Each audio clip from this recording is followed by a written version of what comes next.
Ladies and gentlemen, welcome to the Halo Infinite review.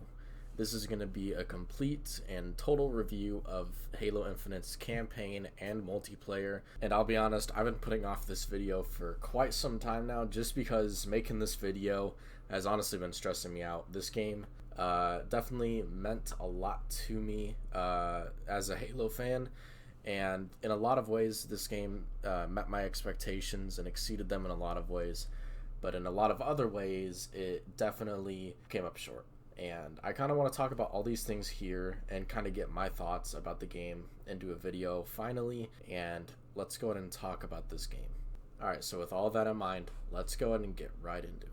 Halo Infinite's multiplayer was honestly so much fun at launch, and I was so happy that they decided to launch the multiplayer separately a little bit early on the 20th anniversary of Halo, which was honestly a really cool thing to see, and it was honestly such a hype day for me. I remember watching the live stream live and texting my friends and getting on that day and playing the game, I think till maybe 2-3 a.m. before I before I had to get off because I had work the next day. And honestly, that was one of the most exciting days I've had in quite a long time. I haven't really been excited for a game launch quite like this one, and getting that surprise dropped on us was honestly so amazing. Now, what they did launch was incomplete to say the least, but I will say the game didn't really launch in a buggy manner, which is something I really appreciate because a lot of these modern games launch in completely broken and buggy messes, but this game definitely did launch in a very polished state from a technical standpoint.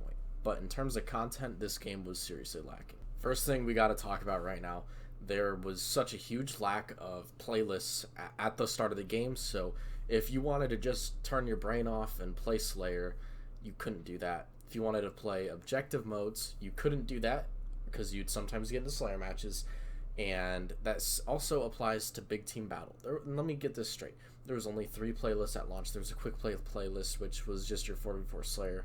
You have your Big Team Battle playlist, which that's it, and a ranked playlist. That was your entire playlist selection when this game launched, and that was honestly something that was really unacceptable. I remember launching the game up and looking at the playlist selection, and I was just kind of dumbfounded. I was like, is this really it? Is this really what we had to wait 6 years from the launch of Halo 5 for? Something like this to me was super, just dumbfounding, that we couldn't even get a dedicated Slayer playlist at the launch of this game when we had a dedicated Slayer playlist back during the flights of this game. 343 has since remedied this a little bit by adding just a Slayer playlist, SWAT playlist, and a few other playlists along with this, and they also do these events where they bring in a new game mode for an event. Which, I mean, I think the idea of events being used to test new game modes, I think that's totally okay. But the fact that Tenrai came into the game, I think the week after the game launched, and brought Fiesta with it, which is a game mode that we have historically had in past Halo games, it doesn't sit right with me as a player. Even now at this point, I'm still pretty bored with what Halo Infinite has to offer, even though we have a lot more dedicated playlists now. Where's my Griffball, where's Juggernauts, where's all these other modes that have been really quintessential parts of Halo in past games? Where are those now? And I've tried to defend 343 so much with, mistakes that they've made in the past with like Halos 4 and 5, but I can't excuse this now. This is a oversight that should have been caught back in the flights at the very least. And if the piss poor playlist selection wasn't already a big enough issue with the game, let's go ahead and talk about the amount of maps that are there at launch. Now, Big Team Battle is a game mode that they were promoting all the way up to the launch of this game, and I loved BTB in the flights. The one map that they did allow us to play was awesome. Fragmentation is such a classic, quintessential Halo map that I love it. It is a great map, and every Halo game has a map like this, and Fragmentation has earned its spot as one of those maps. It is a top-tier map along with Valhalla and Blood Gulch. However, other than Fragmentation, there are just 2 other maps, and that is a huge issue.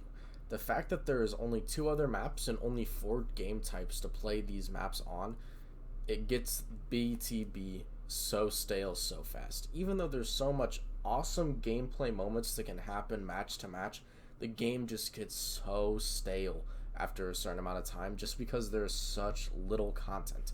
And I know that is a big reason why me and my friends aren't even playing this game now. It is just boring because there is not a lot of content in this game. Now, let me say, BTB is fucking awesome. BTB is so much fun to play when it is fun and fresh and all that stuff, but there is just not a lot to do in BTB after maybe playing for 5 hours. And I also totally forgot to mention, BTB has also been completely unplayable for about a month, so the game mode that I want to play the most, which is BTB, I can't even play because it has been just totally broken for the last month. Now, another thing that does frustrate me about Big Team Battle is the fact that maps aren't always symmetrical in terms of weapon spawns. Like, one map you'll have a bulldog spawn in your spawn, and on the other side of the map there will be a heat wave. So when you're trying to do these challenges that are very niche and specific, like heat wave kills, you can play maps so many times and not get the gun that you actually need because the gun that you actually need is on the other side of the map, and you can't get spawns to flip because it's capture the flag or something like that. And I just want to say vehicles are incredibly weak, and I feel like vehicles really need to be tuned a little bit because vehicles like the Warthog are pretty unusable in a lot of situations because they get blown up so easily. Now we're going to transition a little bit away from Big Team Battle. We're going to go focus on some 4v4 stuff. Now, 4v4 has 8 maps at launch, which is a underwhelming number to say the absolute least. However, the maps that are there are all really solid. Besides Launch Site, I know a lot of people like Launch Site, but I personally I can't enjoy that map. If it was 6v6, I feel like it would be a bit more enjoyable. But as of right now, Launch Site it's not doing it for me, even though it does have a lot of really cool aesthetic vibes with the Saber launch platform and things like that. Now, the actual 4v4 gameplay is awesome. It's crisp.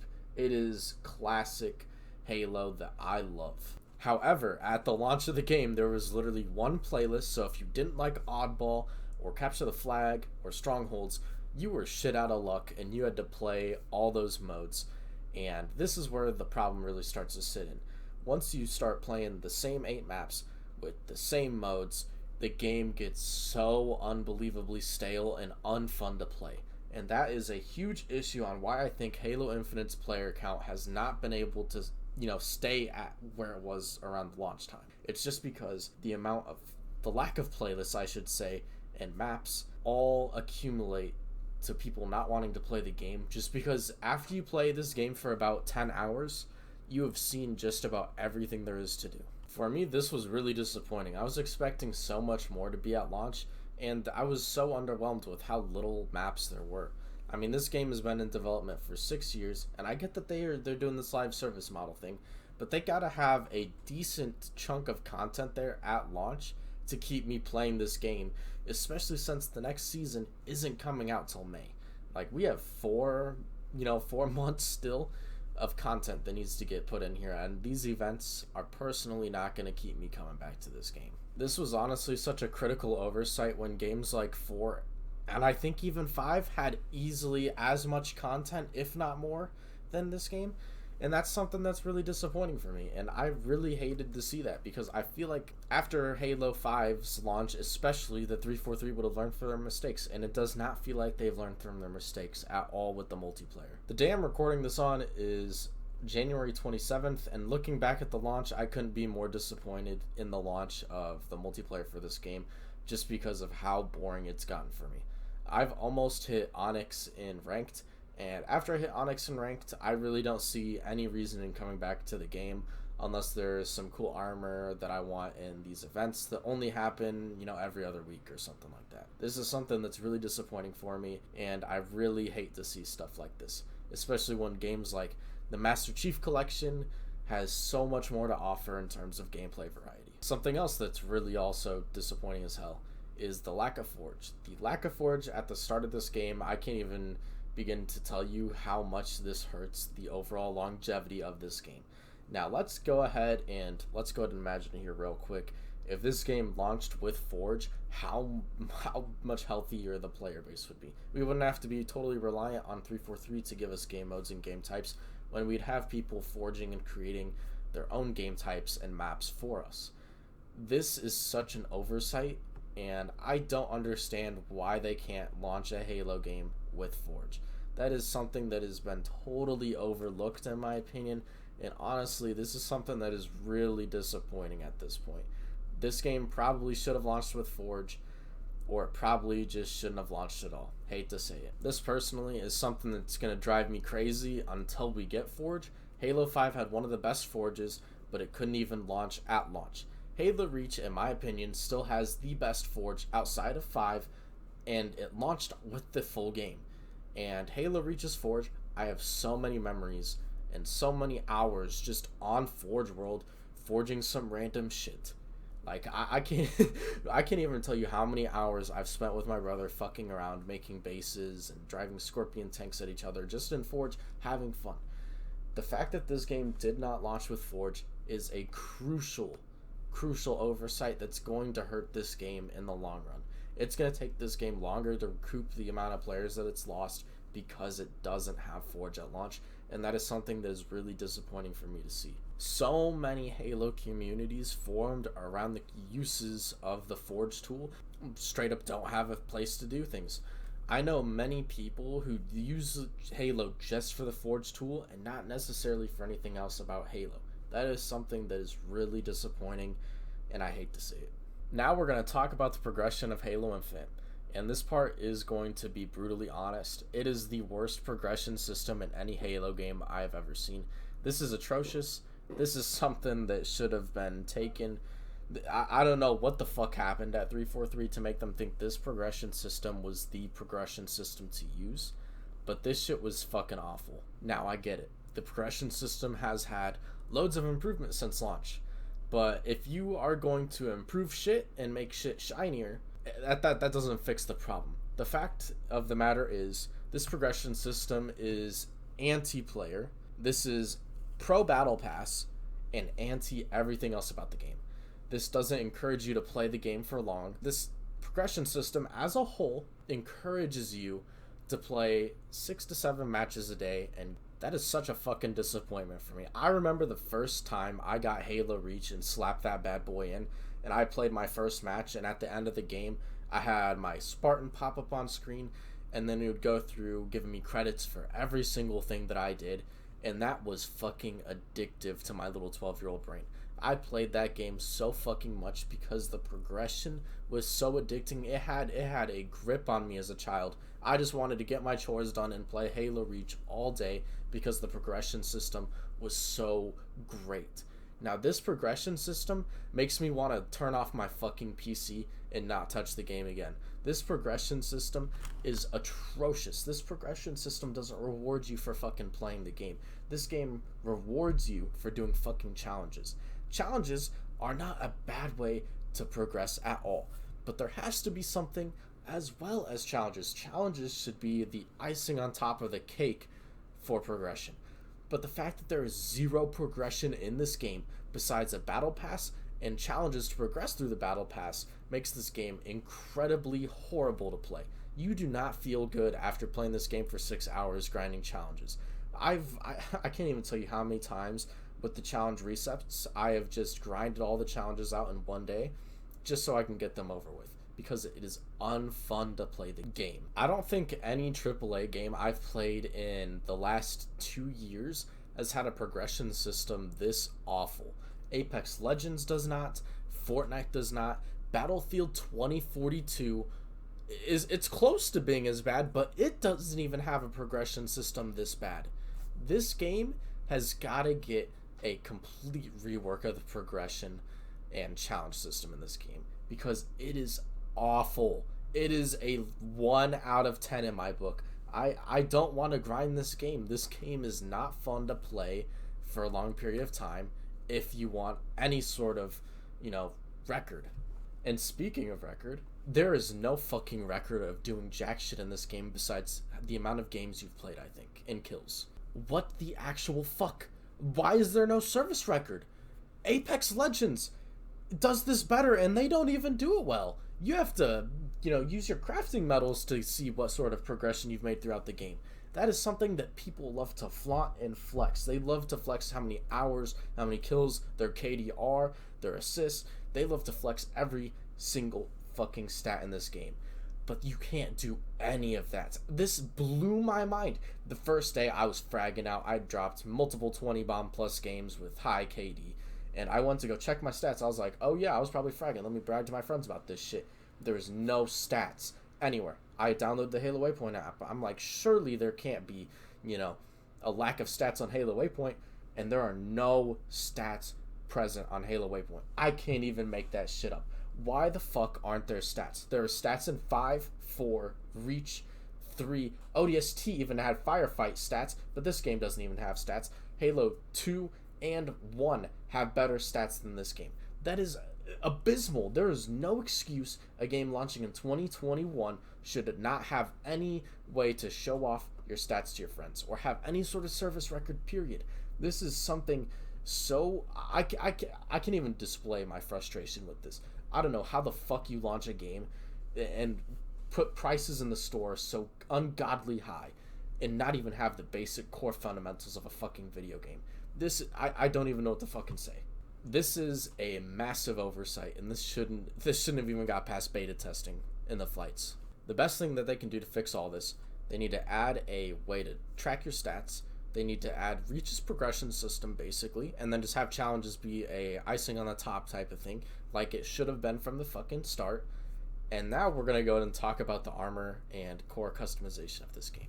Now, don't get me wrong, I've already given this plenty of time in other video that's about as long as this one is so far, but holy fuck, the promises that were made to us back in June when we had a little reveal for the multiplayer, they were not met at all. They were incredibly disappointing, and I know a lot of things so far have been done to fix the store prices and the customization of this game, but it's still fucking awful. I shouldn't even have to say how awful that fucking is. That is such an oversight by everyone at corporate who took all the hard work that the artists and designers put into the armor and effects for this game and just totally fuck it up. I don't know how you have so much good customization in this game and charge such outrageous prices that you were. And I get it. The prices have been reduced now at this point. But why the fuck were they so high in the first place? Why is there Halo Reach armor that was not even armor that 343 had produced being sold for $20+ in the store? That is a third of the cost of Halo Reach. That is basically what Halo MCC costs, and you can get all of the Reach armor, 3 armor, and 4 armor in that game. This is... I can't even believe how awful this was thought of. Like, why are you selling armor that I've had in past Halo games for almost a third of the cost of a game? That was such a horrible monetization practice, and I can't believe that people even bought that shit. That blows my mind. Also, make Spartan Cores cross-core.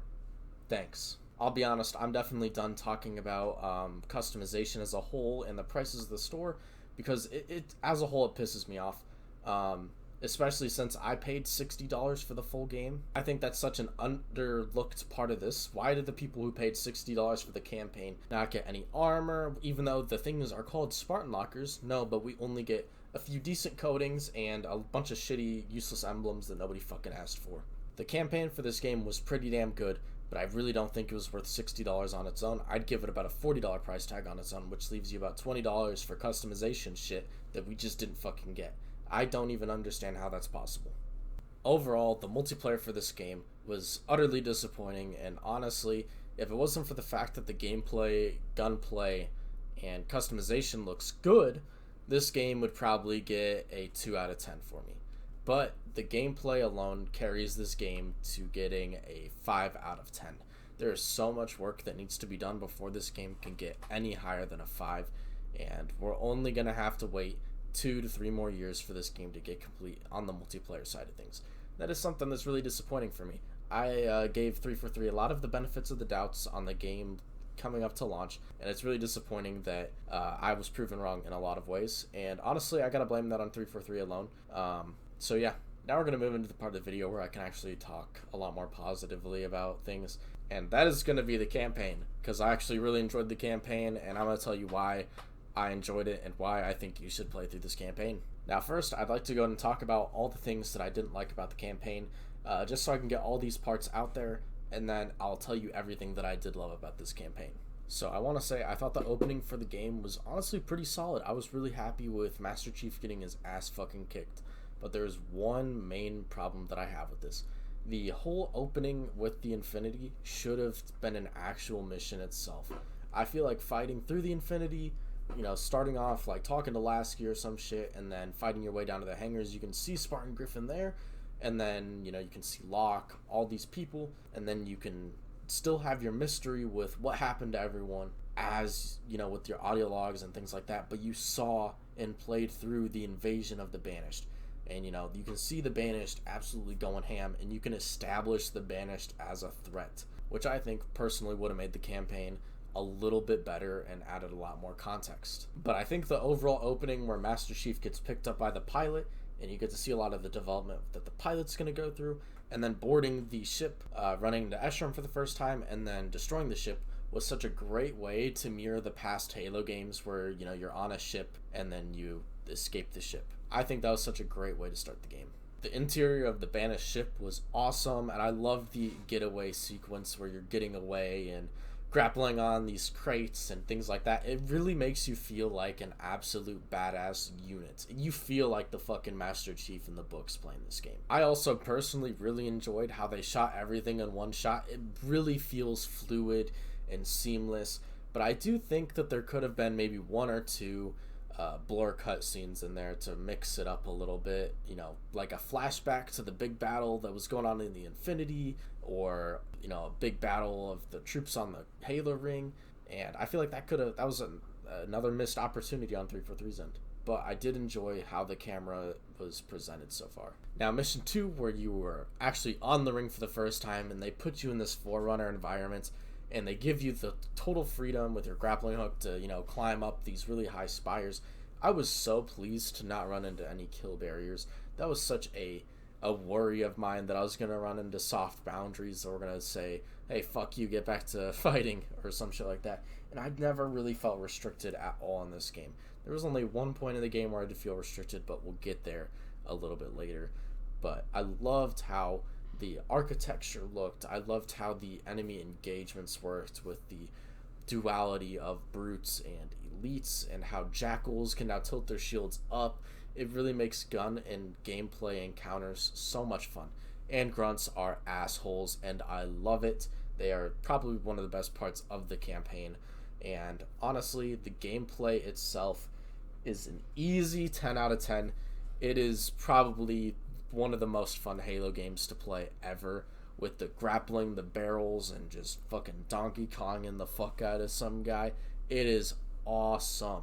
The gameplay in this campaign is so much fun, and honestly, it was definitely worth the wait for the campaign. And I want to say with Mission 2, they introduced the weapon, and I really, really, really like how the weapon, Chief, and the pilot all interact. They all play off each other really well, how the Chief pairs with the pilot's anxieties and fears really well, and how the Chief is such a stoic figure who doesn't display emotion, but, then you have the weapon who contrasts with the Chief well, where the Chief is stoic, doesn't show emotion, and the AI, who is a machine, is very expressive. I love how dynamic and different all the characters are here, and I honestly was really happy with them just focusing on those three and building those three characters throughout this game. And I loved at the end of the second mission that you actually get a boss fight against Tremonius. And, as underdeveloped as he was, I thought he was actually a very fun boss fight where he'll ground pound you and stuff like that. I love that. I loved how all the boss fights in this game played, and how a lot of them felt pretty different, but there is one asshole we'll get to a little bit later on. But yeah, I thought the first boss fight was really well executed. I thought the build up to it was really great, and yeah, I'm really happy with how that went. Now, Mission 3, where we're finally introduced to the open world, is also a blast. Now, let me tell you, when we first got to the open world, I was genuinely shocked how good this game looked. Now, it did run pretty poor on my RTX 580, and that is because my graphics card is a little bit older, but I would like to see that optimized a little bit, especially since even on my 580, I can still pull, 80, 90 frames on Forza 5, which is honestly a more, intensive game in terms of visuals, in my opinion, but I don't know, I could be misunderstanding some things on that end. I'm not really a huge PC technicalist or anything like that, but overall, the open world, I really enjoyed it, especially how we were introduced to it, where you were given a big old sandbox, you're given all these tools, weapons, and you're just told to go at it, approach it whatever way you want, and have your fun the way you want to have fun. And the tank gun is a pretty awesome fuck you weapon if you're wanting to choose the game. Pretty awesome. And I really liked how the pilot was talking to Chief when he first landed on the ring, and he's like, oh, finally I touched solid ground for the first time in like 6 months. And I thought it was awesome how he was like, hey, can we finally go home now? And Chief's like, no, we're here to fight. And I love how the pilot and Chief have this conflict throughout the game where their ideas are clashing together. I thought the contrast between them was actually really good, even if it did have the pilot be slightly annoying at times. Honestly, if you don't like the pilot, grow the fuck up. Now we're going to talk about the tower. Now, the tower is something that they've been talking about for ages now, and all the, Inside Infinite things, and I've always really looked forward to going at the tower. And let me say, the tower does not disappoint. The tower is awesome. I loved how you could approach it with Razorback Marines, or, climbing up the wall and like sneaking in backside. Even though there isn't really any proper stealth for this mission, I still think that the amount of ways you can approach this, from outside the walls, going guns blazing, or breaking a coil in the back and sneaking in through a back door, is all so awesome. And I was honestly so impressed with how many ways you really could handle each of these engagements. And yeah, I think the engagement with Chaklock, the very proper elite, was so cool, and I like how they started introducing new armor abilities for you, the player, to use. I think they introduced it at a pretty fair rate, and I was really happy with how the threat sensor ended up working in the campaign. This is kind of where the next part of what I didn't like about the campaign was. In the mission the tower, you end up rescuing Spartan Griffin, and it's really disappointing that we didn't get to take part in this whole Battle of the Ring. I feel like that was such a missed opportunity. I feels like we went straight from Halo 5 to Halo 7, and we missed a whole game in between this, because all the stuff you hear in the audio logs and with all these other Spartan 4s, I mean, it sounds fucking badass, and you find out that Locke, has had his helmet and chest plate taken off him. It's like, where is all this? This is something I wanted to do. And I really hope we don't get some sort of prequel before we get more future DLC. But I would like to see some sort of prequel to what happens with Master Chief. You could do a ODST spin-off game or some shit like that. But honestly, that's something I'm really disappointed in. I'm really disappointed we didn't really get to take part in the battle for the ring, and that we just had to wake up 6 months later and kind of be on a lonely ass mission, in my opinion. But that's just me. But other than that, I mean, the tower is a pretty good mission. Alright, so the next mission is the excavation site, and this is probably my favorite open world mission in the game, where you're, going into this excavation area, and you fight off tons of banished, tons of different banished, and I thought the, encounters that you have throughout this mission are actually really good, and you can approach it like the tower in many different ways. You can bring a bunch of Marines with you, and it makes it a lot of fun. And then when you're going to turn off this excavation machine, you get the encounter with the Bastard, the big fuck you brute who absolutely fucks you on heroic if you're not prepared. And yeah, he's a pretty unbalanced boss, but fun all the same. But that guy definitely needs to stop doing long jumps, because he fucking jumps far and he'll fuck you up if you're not careful. Overall, this is a really good mission, and I'm very impressed with how it plays. The next mission, you end up in some Forerunner thing, and then you run into another Forerunner lady who, the Harbinger, and honestly, this feels kind of forced in there to put more DLC in the game, but this is a plot that we can kind of sit on and talk about near the end of the game, even though we do run into her more. But basically, she's trying to repair the ring, and that's what Escharum also wants, and we can't have that, because if the Banished fire the ring, they kill everyone. And we'll understand why they want to do that near the end of the game, once we start unraveling the mystery, but we'll have to get there later. But this is the first mission where I started to get a little disappointed. The Forerunner architecture is all pretty samey, and as gorgeous as it is, there are a lot of repeat tunnels and things like that, and it starts to get a little bit boring, even though they do have a bunch of enemy encounters in there.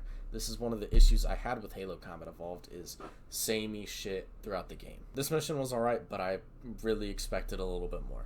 The next mission is going to be the Spire, and this is honestly a pretty solid mission. You get your first encounter with Hunters, which are fuck you strong, And I'm okay with that. Hunters should be fuck you strong, and I'm okay with how strong they are. Everyone who says they are not fun to fight anymore, grow the fuck up, use your grappling hook, use your fuel bombs and all that shit. Like, it's not that hard. Just, they're fun. Just get good, I guess. I don't know what to say besides that. But yeah, Spire's a pretty good mission. You run into a, monitor who's like, hey, let me help you, and then you don't help him, and then he's like, fuck you, and then tries to kill you. He's pretty fun. I enjoyed him, and he's a repeat boss fight you fight maybe 2 other times. But I don't know, he's an alright boss fight. Probably shouldn't have repeated him, but that's just my opinion. It's an alright mission, but this mission mostly just serves to press the plot forward. It doesn't really do anything too crazy. But the ending for this mission where the Spires, breaks down and you see the chief jump off, it is fucking awesome. And then we go into my favorite mission personally in the game. The next mission is all about the AA guns, and this is where we had the July reveal, which takes me back all the way to that point where I was critiquing graphics, but saying the gameplay looked good. And let me tell you, this mission plays really fucking well. And you run into Eshram again in these towers, and he's, shit talking you, talking about how this is going to be his last fight, and it is because he's a pussy bitch. But, I think Eshram is, good as a villain, but I would have liked to see him do a little bit more. Like, I would have liked to see him in a cutscene crushing Spartan Griffin or something like that to really make Eshram feel like a fucking baddie, But after you go destroy all the AA guns, you run into Hyperius and Tovaris, who are teased throughout the game, and then when you actually run upon them, the boss fight's really fucking underwhelming. I think the first time I played through it, I hijacked Hyperius's chopper, ran his ass over and killed him instantly, and then just used the chopper to kill Tovaris. Pretty disappointing boss fight. The boss fight kind of blew dick, but Hyperius was pretty cool because he has Locke's helmet and chest plate on his shoulder, but overall, I'm confused why there wasn't a cutscene after showing Chief whip their ass, and then, something like that, or at least say, hey, why is Spartan Locke's helmet on your shoulder? Why didn't we get anything with that? That's such a fuck you to anyone who actually enjoyed Spartan Locke's character. Overall, though, this mission is really great, and you see a climax to Chief and the pilot's disagreements, where the pilot kind of fucking goes crazy, and he's like, I don't know why the fuck I'm still fighting here. I'm fucking useless. And you have a nice heartfelt moment with Chief and Pilot, where Chief goes over his failures and how failure is what makes them human. And this is honestly such a really touching moment for me because, as a human, I'm not fucking perfect, and, kind of that humbling experience to come to realize that everyone isn't perfect and that people do make mistakes. And it was a nice part to see in Chief's character too, talking about his failures with Cortana and how he could have done better. This right here is great Halo storytelling, and this is something I would have liked to see more of in Halo 5. If Halo 5 would have had maybe 1 or 2 moments like this, I feel like Halo 5 probably wouldn't have been as hated as it was. Alright, now we're moving on to the next mission. So it turns out that we have to go to the second spire, which is going to be the command spire, which is controlling them all, which is repairing the ring. And in order to do this, we can't get in, so we have to go around to these other spires and turn them off or some shit like that. I don't really know what the fuck that's all supposed to mean. But throughout this, Cortana 2, the weapon, is getting poked at by something in the system, and it turns out to be the Harbinger. And so Chief, obviously anxious as fuck because his other blue girlfriend got fucking turned evil by Forerunner stuff. He activates the kill code and then almost kills her in the spire, but she stops him, and then you have this nice conflict between the weapon and Chief where they're like, hey, we're supposed to be a team, you're not supposed to kill me type of deal, and why can't you trust me and things like that. And then you have this all boil up to the point where the pilot is then getting kidnapped by the Robo Elite, who's honestly the coolest looking villain in the game, where he has the robot arm and red swords. It's so cool. And this leads to the weapon and Chief putting aside their issues currently and working to get the pilot back. Now, this is where the missions start to get pretty good here in terms of story and narrative. So it turns out in these missions, a lot of what Cortana's done throughout this time, like destroying the Banished Homeworld and, destroying Australia and things like that, it's starting to come to realize all the horrors and atrocities that Cortana committed. And that's when the weapon kind of breaks down and she's like, oh my god, I'm so fucking sorry. I now see why you don't trust me. I'm reinstating the kill code. Take me out. And Chief comes to say, I don't trust you, but I want to. and that's when you have them bond, and that's when the weapon was really sold for me. Actually, that's when the whole story was sold for me. You have the weapon having a character arc, you have Chief having a character arc where he's willing to try and trust this new AI and the pilot and things like that, and that's when that all sort of tied together, and that's something that really made me happy, and that's what sold me on this campaign. Now the next mission is my second favorite mission in the campaign, and this is the House of Reckoning mission, and you have this nice little warthog type run up to it, which is so cool, and they have the awesome music playing too. And then you get to the House of Reckoning, and then you go through these, UNSC simulated bases where Banished raid it and stuff like that, and then you have to fight through waves of Banished, and this is one of the coolest missions. It reminds me of that Titanfall mission where you're fighting through these simulated environments, and I loved it. It gave me that same vibe, and I loved it so much. And then you get to the third and final round, and you have to go into this creepy abandoned thing, and then you fight the cyborg elite, and he's invisible in this dark environment. I loved how they played on the horror elements in there. It was awesome with the pilot's family disc thing on the floor, and the elite teasing you with the sword cuts on the ceiling and floor. It was just so awesome, and I really hope they didn't fully kill off that elite, but I'm gonna have to cross my fingers and hope. So then you go up to the final elevator to the boss room, where you have the pilot strung up, and then you realize you are gonna have to fight Eshram. An Eshram boss fight is so good, where you have to go through multiple phases of destroying batteries and fighting him.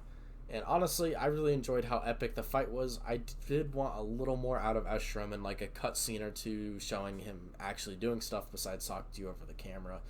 But other than that, I feel like Eshram was a pretty compelling villain, and he was just a soldier fighting another.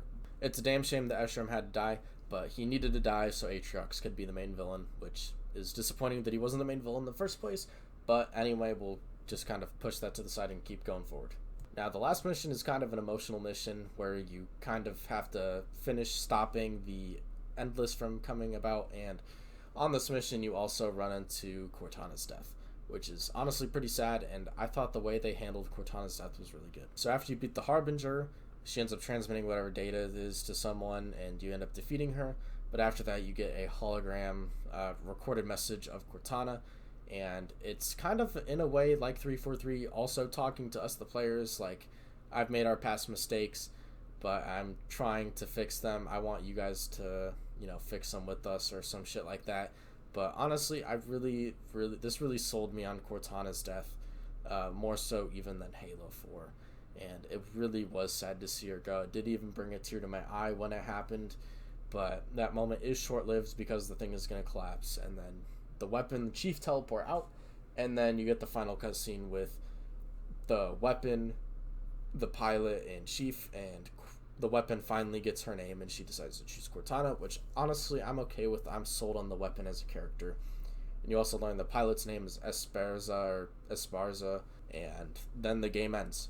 But it leaves a lot opened with the Endless and the ending cutscene showing Atriox is alive even though he was said to be dead, and I know it's a little confusing. But other than that, I'd give the Halo Infinite campaign a solid 8 out of 10. I had such a blast going through, and there's so much I didn't even talk about with the bases and rescuing Marines and exploring the open world. And I want to say all that stuff was really fun, but it's not something I'm going to personally go back and do until co-op comes out for the game. It's an alright thing, but it's not the craziest thing ever. It's fun side stuff though. But the overall story really sold me, and I was really happy with how they handled the story between 5 and now. But I do want to see a lot of the holes get filled in between, when the Infinity gets attacked and where we pick up as the Master Chief. But I will say this game was such a blast to play through, and I was honestly really happy with how it all went.